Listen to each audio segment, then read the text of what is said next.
ദൈവത്തിൻ്റെ ഏറ്റവും പ്രിയമുള്ളവരെ, അവിടുത്തെ സമാധാനം ഞാൻ ആശംസിക്കുന്നു.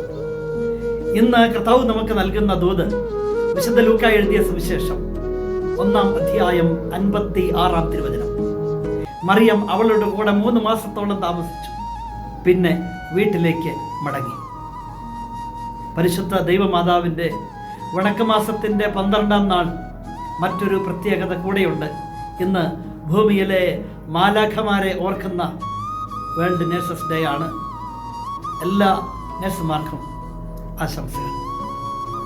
ഇന്ന് ഒരു ശുശ്രൂഷയുടെ വചനമാണ് ധ്യാനിക്കുന്നത്. പരിശുദ്ധ അമ്മ ദൈവമാതാവായി തെരഞ്ഞെടുക്കപ്പെടുന്നതിന് ശേഷം ആദ്യം പോകുന്നത് എലിസബത്തിന്റെ ഭവനത്തിലേക്കാണ്. മാലാഖയുടെ അറിയിപ്പ് അമ്മ ഓർത്തു. പിന്നെ വൃദ്ധയായ എലിസബത്തിന്റെ ഭവനത്തിലേക്കെത്തി 3 മാസം അവിടെ താമസിച്ചു. വെറുതെ അങ്ങ് താമസിക്കുകയല്ല, 3 മാസത്തോളം എലിസബത്തിന് പരിശുദ്ധ മാതാവ് ശുശ്രൂഷ ചെയ്തു.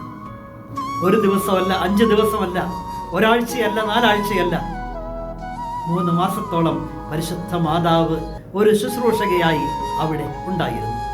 നമ്മുടെ ജീവിതത്തിൽ നാം എത്തിപ്പെട്ട പല മേഖലകളും നമ്മുടെ ആഗ്രഹം കൊണ്ട് എത്തിയവരുണ്ട്, ജീവിത സാഹചര്യം കൊണ്ട് എത്തപ്പെട്ടവരുമുണ്ട്.